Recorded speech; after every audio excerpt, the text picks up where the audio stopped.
ओम शांति। अॼु जा मावक्य आहिनि। हर एक ब्रह्मा मुखवंशी ब्राह्मण चैतन सालिग्राम जो मंदिर आहे। हर एक ब्रह्मा मुखवंशी ब्राह्मण चैतन सालिग्राम जो मंदिर आहे। 2475 जा मावक्य आहिनि। बाप दादा चवनि था पंहिंजे खे कमल पुष्प समान अति न्यारो सदा बाप जो प्यारो कमल फूल समान अति न्यारो बाप जो प्यारो अनुभव कंदा आहियो। कमल फूल हिकु त हल्को हुजण जे कारण जल में रहंदे बि जल सां न्यारो हूंदो आहे। त हूअं ई प्रवृत्ति हूंदे हुए बि स्वयं निर्वृत रहंदो आहे। कमल जो फूल ॾाढो वॾो गृहस्थी आहे। बाबा चईंदा आहिनि न, कमल जे फूल जेको पेड़ हूंदो आहे न, उहो जाते बि जे जॻह उगंदो आहे त उते ॾाढी सारी चीजूं उनजी कम जी, उनजी हेठां जो डंडी हूंदी आहे उहो बि कम जी हूंदी आहे। ईअं ई तव्हां सभी बि लौकिक या अलौकिक प्रवृत्ति में रहंदे हुए बि निर्वृत अर्थात न्यारा रहंदा आहियो। चाहे लौकिक में आयो चाहे अलौकिक में, त बि सभिनि सां संबंध में ईंदे हुए सदा न्यारा बाप जा प्यारा। निर्वृत रहण जे लाइ विशेष पंहिंजी वृत्ति खे चेक करो।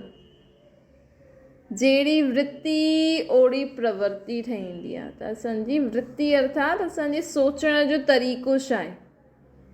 वृत्ति कहिड़ी रखणी आहे असांखे? आत्मिक वृत्ति, रूहानी वृत्ति अर्थात सभिनि खे आत्मिक भाव सां ॾिसो, सभिनि खे आत्मिक संबंध सां ॾिसो। हिन वृत्ति द्वारा प्रवृत्ति में बि रूहानियत भरिजी वेंदी।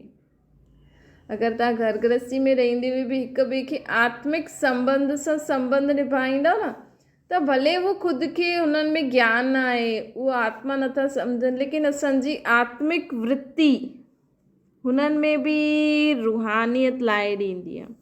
अर्थात प्रवृत्ति में रूहानियत जे कारण अमानत सम्झी करे हलंदा आहिनि कि इहे सभु असांजा न आहिनि, बाबा जी ॾिनी हुई अमानत आहे। त मुंहिंजोपन सहज ई समाप्त थी वेंदो। न अमानत में कॾहिं मुंहिंजोपन न हूंदो आहे। मुंहिंजेपन में ई मोह सां गॾु गॾु अन्य विकार बि प्रवेश थींदा आहिनि। त मुंहिंजो चईंदासीं त सभिनि खां पहिरियों कहिड़ो विकार ईंदो आहे? मोह विकार। त हिकु विकार जे पुठियां त सभु ईंदा ई आहिनि। मुंहिंजोपन समाप्त थियण अर्थात विकारनि सां मुक्त निर्विकारी अर्थात पवित्र थियण। बाबा चवनि था कि मुंहिंजोपन समाप्त थियण अर्थात विकारनि सां मुक्त निर्विकारी अर्थात पवित्र ठहिण। छो जी बाबा चईंदा आहिनि हिकु विकार आयो न, हुन सां गॾु ॿिया बि विकार ईंदा आहिनि। त असांखे मुंहिंजोपन ईंदो त मोह ईंदो, मोह सां गॾु पोइ ॿिया विकार बि अची वेंदा। त असां मुंहिंजोपन अहिड़ो लायूं ई छो? जंहिंसां प्रवृत्ति बि पवित्र प्रवृत्ति, अगरि मुंहिंजोपन समाप्त थी वेंदो त प्रवृत्ति बि छा थी वेंदी? पवित्र प्रवृत्ति थी वेंदी, है न। मुक्त विकारनि सां मुक्त निर्विकारी पवित्र प्रवृत्ति। विकारनि जो नष्ट थियण अर्थात श्रेष्ठ ठहिण। जॾहिं असां में सभु प्रकार जा विकार नष्ट थी वेंदा न, त असां छा ठही वेंदासीं? श्रेष्ठ ठही वेंदासीं। त छा ईअं पंहिंजे खे विकारनि खे नष्ट करण वारी श्रेष्ठ आत्मा सम्झंदा आहियो? श्रेष्ठ आत्मा सां कॾहिं ठहींदासीं? जॾहिं असां में विकारनि जो नामो निशान न हूंदो। प्रवृत्ति खे पवित्र प्रवृत्ति ठाहियो अथव। सभिनि खां पहिरियों प्रवृत्ति आहे पंहिंजे देह जी प्रवृत्ति, पोइ देह जे संबंध जी प्रवृत्ति। त पहिरीं प्रवृत्ति देह जे हर कर्मेंद्री खे पवित्र ठातो अथव। असांजी दृष्टि, बोल, ॿुधण, कर्म, चाल चलन, व्यवहार में शुद्धता आहे। बाबा चईंदा आहिनि न, व्यर्थ बि अपवित्रता आहे। अगरि असां कंहिंजी देह खे बि ॾिसूं था न, ख़ुदि खे बि अगरि देह था सम्झूं, त त देह भी, इहा बि अपवित्रता आहे। जेसि ताईं देह जी प्रवृत्ति खे पवित्र न ठाहियो अथव तेसि ताईं देह जे संबंध जी प्रवृत्ति चाहे हद जी चाहे बेहद जी हुजे उनखे बि पवित्र प्रवृत्ति न ठाहे सघंदो। त पहिरियों असांखे पंहिंजी देह जी प्रवृत्ति खे पवित्र ठाहींदो। ॾिसो, अगरि असांजो ॾिसणु, ॻाल्हाइणु, उथणु वेहणु ऐं असां पंहिंजी हर हिन स्थूल कर्मेंद्री खे बि बाबा जी यादि में रही करे सूक्ष्म और स्थूल कर्मेंद्री खे बि शुद्ध ठाहियूं। हालांकि हाणे त असांखे पवित्र शरीर त न मिली सघंदो आहे, त बि बाबा जी शक्ति सां इहे जेका 5 तत्वनि सां ठहियलु शरीर आहे उहो बि शुद्ध थी वेंदो न। जेसि ताईं देह जी प्रवृत्ति खे पवित्र न ठाहे त तेसि ताईं देह जे संबंध जी प्रवृत्ति चाहे हद जी चाहे बेहद जी हुजे उनखे बि पवित्र प्रवृत्ति न ठाहे सघंदा आहियो। ब्रह्मा कुमार कुमारियुनि जी प्रवृत्ति कहिड़ी आहे? जीअं हद जे संबंध जी प्रवृत्ति आहे न, उहा ब्रह्मा कुमार कुमारियुनि जे नाते सॼे विश्व जी आत्माउनि सां साकारी भाउ भेण जो संबंध, एतिरी वॾी बेहद जी प्रवृत्ति आहे शुरी। चाहे कोई मञे न मञे, पर बाबा चईंदा आहिनि हर ॿार ब्रह्मा कुमार कुमारी आहे।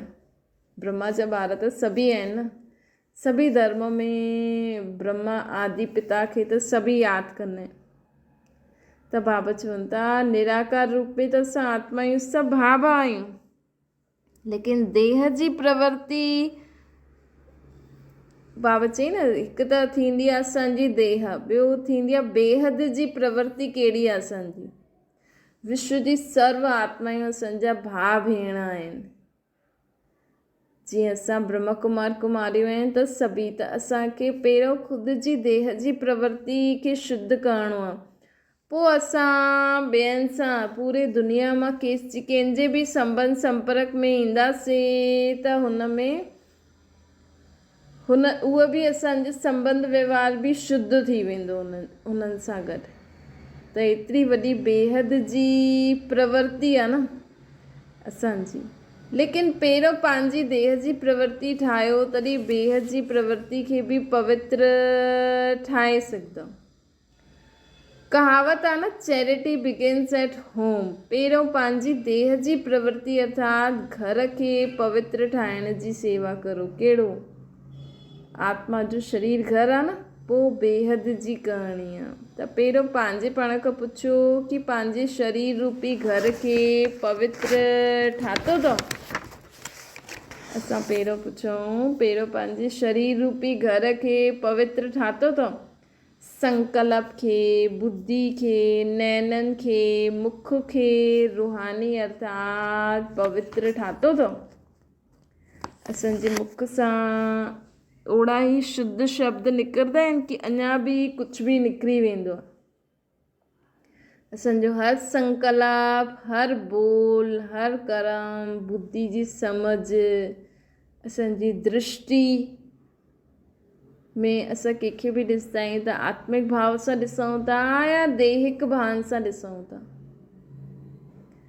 जीअं दीपावली ते घर जे हर कोने खे स्वच्छ कंदा आहियो, कोई हिकु कोनो बि रहिजी न वञे, एतिरो अटेंशन रखंदा आहिनि न, ईअं हर कर्मेंद्री खे स्वच्छ ठाहे करे आत्मा खे दीपक, आत्मा जो दीपक सदा काल जे लाइ जगी वञे।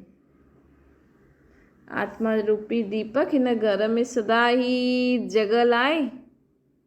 हर कर्मेंद्री खे, हर सूक्ष्म स्थूल कर्मेंद्री खे स्वच्छ करे, जीअं कंदा आहिनि न दिवाली में पूरे घर में कोने कोने जी सफ़ाई करे पोइ दिया जलाईंदा आहिनि। दिवाली ते दियनि जो ॾाढो महत्व हूंदो आहे। त उअं ई बाबा चवनि था कि तव्हां पंहिंजे हर कर्मेंद्री खे स्वच्छ ठाहे करे आत्मा जो दीपक सदा काल जे लाइ जगायो अथव। जीअं गायन आहे न कि घर घर मंदिर ठहींदो, अहिड़ी रूहानी दिवाली मनाई अथवा अञा मनाइणी आहे। सभिनि जा दीपक अखंड जगमगाइनि था। चेक करो, असांजो आत्मा रूपी दीपक सदा जगल आहे।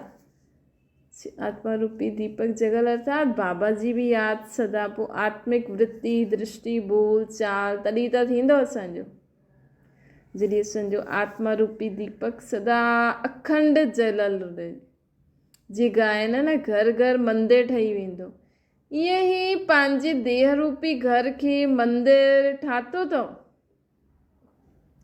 जॾहिं घर घर मंदिर ठाहियो तॾहिं त विश्व खे बि चैतन्य देवताउनि जो निवास स्थान मंदिर ठाहींदव न। त बाबा चवंदा आहिनि कि बाबा चवंदा आहिनि हर गली में हर घर में मुंहिंजो ॿारु हुजे। छो जी समय अहिड़ो ईंदो कि माण्हू हिकु घर खां ॿिए घर न वञी सघंदो। त बाबा चवनि था कि घर घर खे मंदिर ठाहिणो आहे, उहे त ॻाइनि आहे ई सही, लेकिन बाबा हाणे असांखे पुछनि था कि जॾहिं पंहिंजे हिन शरीर रूपी घर खे मंदिर ठाहियो तॾहिं ही विश्व खे चैतन्य देवताउनि जो निवास स्थान मंदिर ठाहे सघंदो। पहिरियों त स्व खे करिणो आहे न। जेतिरा बि ब्रह्मण आहिनि हर हिकु ब्रह्मण चैतन्य सालिग्राम जो मंदिर आहे। वैसे त बाबा चवंदा आहिनि त चैतन्य शक्ति आयो आत्मा हिन शरीर रूपी मंदिर में, मां शक्ति विराजमान आहे। अॼु बाबा चवनि था कि तव्हां हर हिकु सचो ब्राह्मण कहिड़ा जो मुरली सां जंहिंजो प्यार हुजे, जो धारण करे, जंहिंसां बाबा मुरली सां प्यार मतिलबु बाबा सां प्यार।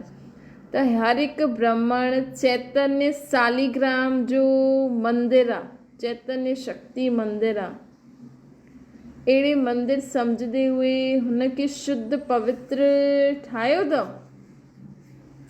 कि अञा बि असां हिन अखियुनि सां कुझु बि अपवित्र ॾिसी वठंदा आहियूं, कुझु बि फालतू ॾिसी वठंदा आहियूं, कुझु बि फालतू ॻाल्हाए वठंदा आहियूं, कुझु बि फालतू ॿुधी वठंदा आहियूं। हाणे जे पुरुषार्थ जे समय प्रमाण व विश्व जे संपन्न परिवर्तन जे समय प्रमाण हिन समय कोई बि कर्मेंद्री द्वारा प्रकृति व विकारनि जे वशीभूत न थियणी खपे। असांजी कोई बि कर्मेंद्री कंहिंजे वश न थियणी खपे। बाबा चवनि था समय प्रमाण कोई बि कर्मेंद्री द्वारा प्रकृति व विकारनि जे वशीभूत न थियणी खपे। प्रकृति ऐं विकारनि जे वशीभूत न थियणी खपे। जीअं मंदिर में भूत प्रवेश न थींदा आहिनि त हर घर खे मंदिर ठाहियो, जिते अशुद्धि हूंदी आहे हुते ई अशुद्ध विकार अर्थात भूत प्रवेश थींदा आहिनि। त असांजे जीअं मंदिर में कोई बि विकारी प्रवेश न थींदो आहे, उहो ख़ुदि ई न थींदो आहे, भूत प्रवेश न थींदा आहिनि। उहो ई असांजो शरीर रूपी मंदिर में मां आत्मा में कॾहिं बि विकार बुराई व्यर्थ संकल्प ये टच बि न थियणु खपनि। केॾी वॾी प्राप्ति थी वेंदी न असांखे, हिकदमि अपवित्रता जी अशुद्धि थी वेंदी। त अहिड़ी स्थिति असांखे प्राप्त करणी आहे। जिते अशुद्धि हूंदी आहे हुते ई अशुद्ध विकार अथवा भूत प्रवेश थींदा आहिनि। चैतन्य सालिग्राम जे मंदिर में व चैतन्य शक्ति स्वरूप जे मंदिर में, आसुरी संहारिणी जे मंदिर में असुरी संकल्प व आसुरी संस्कार कॾहिं प्रवेश ई न थी सघंदा आहिनि। त हीअं असांखे संकल्प करिणो आहे, मां मास्टर सर्वशक्तिवान, मां चैतन्य सालिग्राम आत्मा, मां चैतन्य शक्ति स्वरूप आत्मा, ऐं मुंहिंजो इहो शरीर मंदिर आहे। मां चैतन्य सालिग्राम शक्ति स्वरूप आत्मा में कॾहिं बि आसुरी संकल्प आसुरी संस्कार प्रवेश ई न थी सघंदा आहिनि, प्रवेश ई न थी सघंदा आहिनि।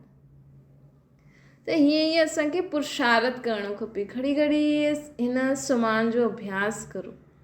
मां चैतन्य सालिग्राम जे मंदिर में, चैतन्य शक्ति स्वरूप जे मंदिर में, आसुरी संहारणी जे मंदिर में, आसुरी संकल्प वह आसुरी संस्कार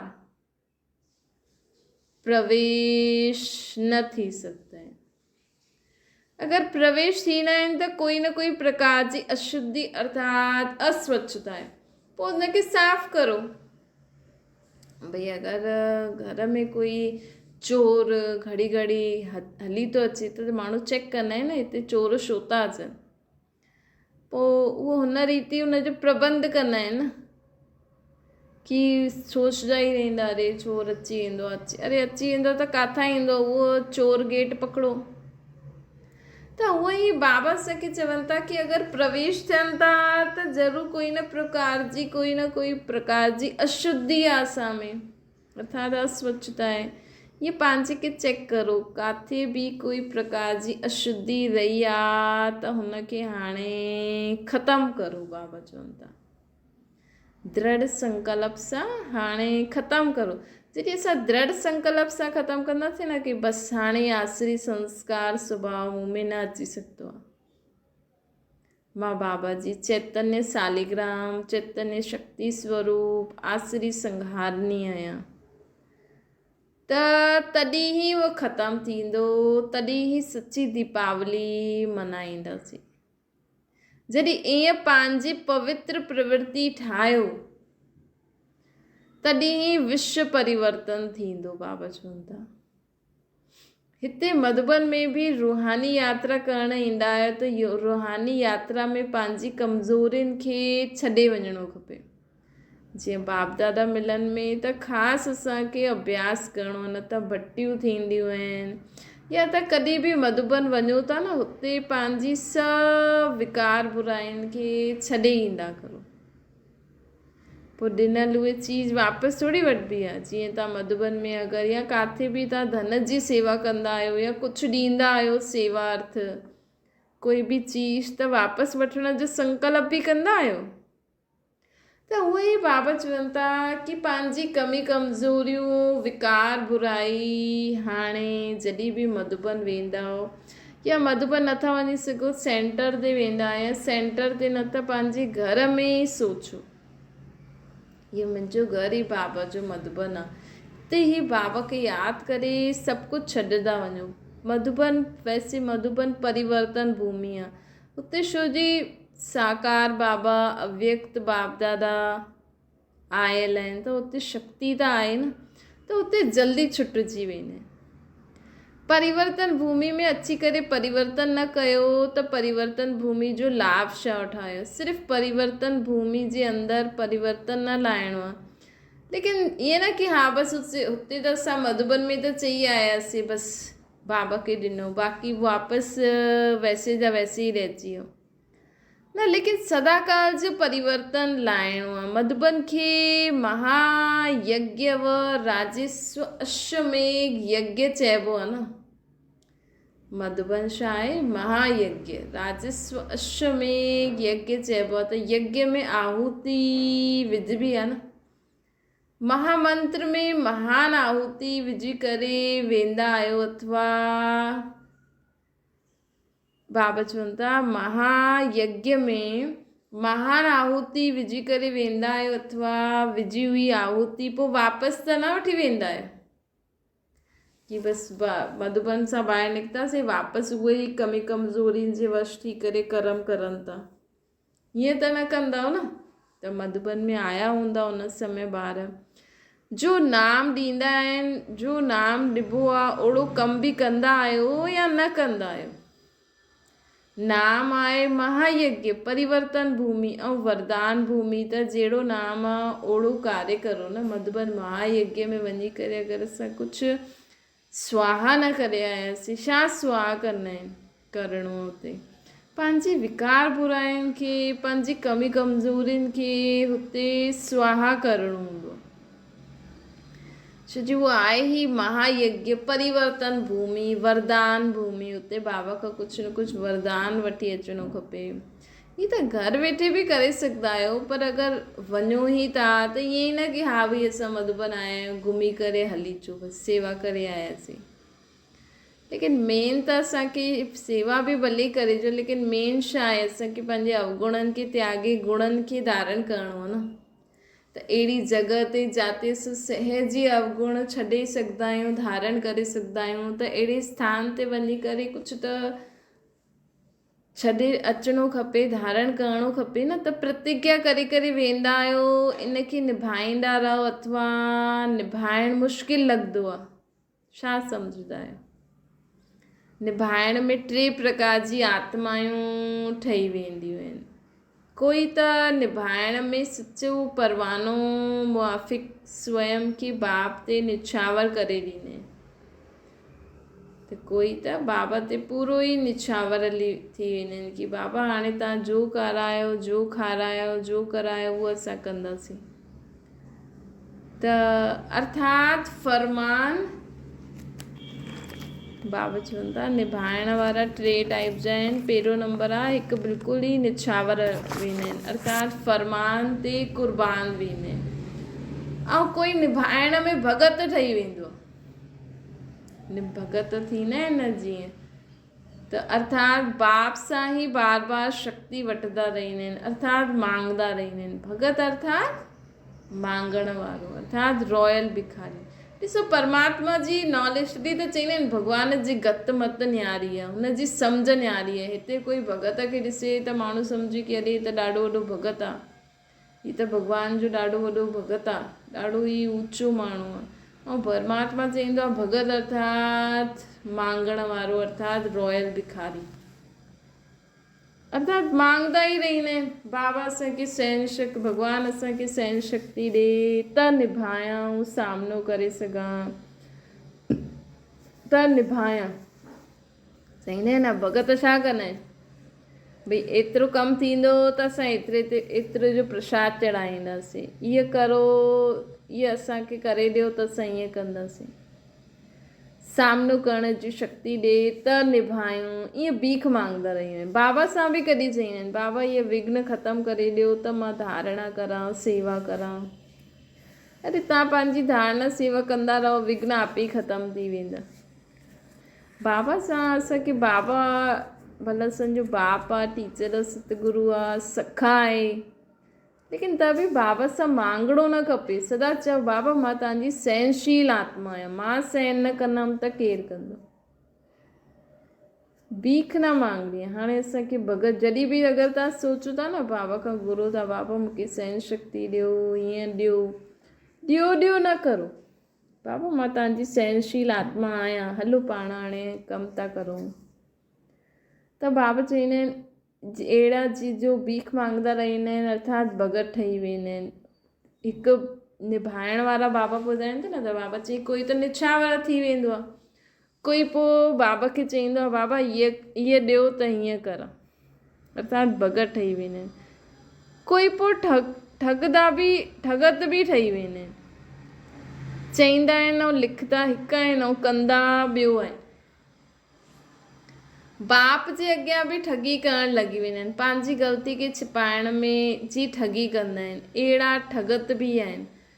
कईअनि में पोइ निभाइण जी शक्ति ई न आहे। कई त चवंदा आहिनि हा बाबा कंदासीं, लेकिन कंदा न आहिनि। कईअनि में शक्ति न हूंदी आहे, चलो इहे त सचा हूंदा आहिनि, कम से कम ॿुधाइनि त था कि बाबा असां त न करे सघंदासीं, लेकिन पंहिंजे खे बचाइण लाइ पोइ बहानाबाज़ी लॻाईंदा आहिनि, पंहिंजी कमज़ोरी खे छुपाए करे ॿियनि जे बहाना ठाहे ॾींदा आहिनि। मतिलबु करे ख़ुदि नथा सघनि, पोइ चईंदा बाबा ईअं थी वियो, अॼु हेॾे वञिणो हुयो, अॼु हीअं आहे, ॿारनि जे कारण, परिवार जे कारण, हीअं कंदा रहंदा आहिनि। मतिलबु इहे बाबा चवनि था धारणा में, सेवा में, ज्ञान में, मतिलबु ख़ुदि न करे सघंदा आहिनि त ॿियनि जो बहानो लॻाईंदा आहिनि ऐं ख़ुदि खे छुपाईंदा आहिनि। फलानो संबंध अहिड़ो आहे, हिन करे ईअं थियो, उहो वायुमंडल, उहो वातावरण अहिड़ो हुयो त हीअं थी वियो।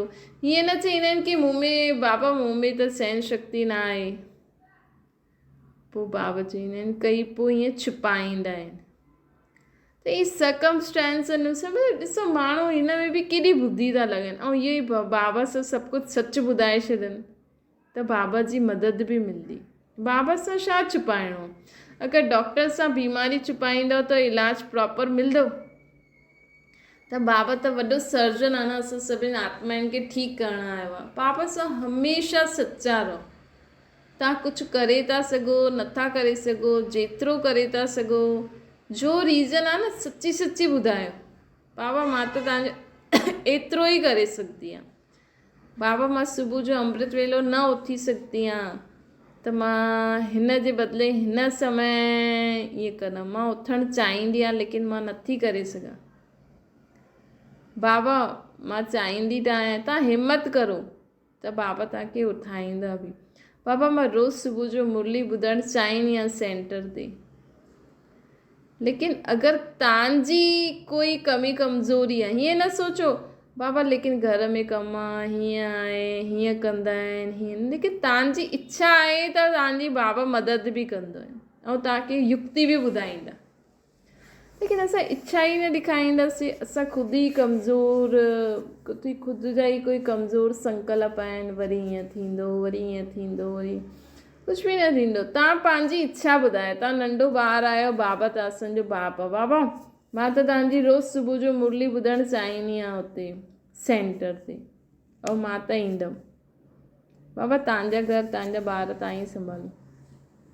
पोइ बाबा तव्हांखे ईअं बाबा छॾंदा न, बाबा न चईंदा त छॾे करे अचो, पर बाबा पोइ तव्हांखे युक्ति ॿुधाईंदा, भई हीअं हीअं तव्हां टाइम सेट करे सघंदा आहियो, हीअं हीअं तव्हां पंहिंजे ॿारनि खे या माण्हुनि खे सेट करे सघंदा आहियो। पोइ उहो तव्हांजा सहयोगी बि ठही वेंदो। ॾिसजो न, असांखे छॾिणो बि न आहे। अगरि बिल्कुलु कोई बि न आहे मददगार त ठीकु आहे, बाबा मां हीअ करे पोइ असां पोइ पाण मुरली ॿुधणु हलंदासीं। त हीअं असांखे ख़ुदि, हाणे असां एॾो ज्ञान ॿुधो आहे, शक्ति आई आहे, त हाणे असां वॾा ॿार थी वञूं न। त बाबा चवनि था पंहिंजी कमज़ोरी खे छुपाए करे पोइ ॿियनि जा बहाना लॻाईंदा रहंदा आहिनि। तव्हां सोचे ॾिसो, असां अमृत वेलो उथी सघंदा आहियूं, कारण मुंहिंजी कहिड़ी कमी आहे। पहिरियों मां पंहिंजी कमी खे छॾां। मां रोज़ु सेंटर ते सुबुह जो मुरली ॿुधी सघंदी आहियां, हा ॿुधी सघंदी आहियां। हिन में मुंहिंजी कहिड़ी कमी आहे जो मां न ॿुधी सघंदी आहियां। ख़ुदि जी कमी चेक करो ऐं पोइ ख़तमु करो। पोइ अगरि तव्हांखे कंहिंजो बंधन अचे थो, कोई ॻाल्हि अचे थी, उहो पोइ बाबा खे ॿुधायो। पहिरियों पंहिंजी कमी, पंहिंजी कमज़ोरी खे ख़तमु करो। अहिड़ा बहाना न ठाहियो। निभाइण में एतिरे प्रकार जा निभाइण वारा ठही वेंदा आहिनि। चइणु सभिनि जो हिकु आहे कि मुंहिंजो त हिकु बाबा, ऐं तव्हां न करे सघंदा आहियो त साफ़ साफ़ चई छॾो, बाबा मां त हिन करे सघंदी आहियां, पर पोइ बाबा जी छो जी असांखे सुधरणो आहे। पोइ तव्हां कहिड़े टाइम ते योग करे सघंदा आहियो, कहिड़े टाइम ते तव्हां मुरली ध्यान सां ॿुधी सघंदा आहियो। पोइ हुन में कोई बि कमु न यादि अचिणो खपे, कोई बि बहानेबाज़ी न। भले तव्हांखे ॾींहं जो टाइम मिलंदो आहे, ॾींहं जो तव्हां अधु घंटो योग करो, पोइ मुरली पढ़ो। मुरली पढ़ण खां पहिरियों थोरी देरि योग ज़रूरु करो, छो जी मन में जो वीचार हूंदा आहिनि न, उहे ख़तमु थी वेंदा आहिनि। त हीअं पंहिंजो नियम ठाहे करे बाबा खे ॿुधाईंदा वञो, ऐं उहो कमु करे पोइ बाबा तव्हांजी मदद कंदा। चइणु सभिनि जो हिकु आहे, मुंहिंजो त हिकु बाप ॿियो न कोई, त चईंदा आहिनि ऐं करदा ॿियो आहिनि।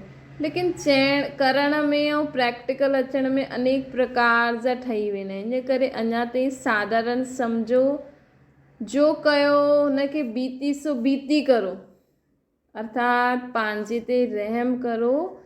हाणे स्वयं खे परिवर्तन करो। हिन भूमि जे महत्व खे सुठी रीति ॼाणो। हिन भूमि खे साधारण भूमि न सम्झणो। असांखे महान स्थान ते ईंदा आहियो पंहिंजे खे महान ठाहिणु। हाणे बि बाप दादा जी सीज़न हले थी। हाणे बि अगरि तव्हां मधुबन में वेंदा बाबा जी सीज़न में, त हुते असांखे लक्ष्य रखी करे वञिणो खपे कि मां बाबा जी महायज्ञ में अचां थी, परिवर्तन भूमि ते वञां थी, त मूंखे इहो बाबा जी यज्ञ में स्वाहा करिणो आहे ऐं इहो स्वयं में परिवर्तन करिणो आहे। महान स्थान ते ईंदा आहियो त पंहिंजे खे महान ठाहिण लाइ न, महान ठाहिण अर्थात महत्व खे ॼाणनि। महान ठहिण अर्थात महत्व खे सम्झो। असांजो महान ठहिणु छो ज़रूरी आहे? छो जी असां ई उहा आत्मायूं आहियूं जंहिंजे परिवर्तन द्वारा विश्व परिवर्तन थींदो। सम्झो अहिड़ा समय प्रमाण स्वयं खे परिवर्तन करण वारा विश्व परिवर्तन जे निमित्त ठहियल उहे बाप सां गॾु प्रीत जी रीत निभाइण वारा समय प्रमाण स्वयं खे परिवर्तन करण वारा विश्व परिवर्तन जे निमित्त ठहिण वारा बाप सां गॾु प्रीत जी रीत निभाइण वारा बाप खे सदा पंहिंजो साथी ठाहिण वारा चेक कंदा वञो ना आहियूं त इहो संकल्प करो मां बाबा खे सदा पंहिंजो साथी ठाहिण वारी आत्मा आहियां सदा कमल फूल समान साक्षी रहण वारी आत्मा आहियां अहिड़ी साक्षी रहण वारी आत्माउनि खे अहिड़े सदा स्नेही ॿारनि खे बाप दादा जो यादि प्यार ऐं नमस्ते अहिड़े साक्षी रहण वारे ॿारनि खे सदा स्नेही ॿारनि खे बाप दादा जो यादि प्यार ऐं नमस्ते। अच्छा, ओम शांति। बाबा खे यादि करो।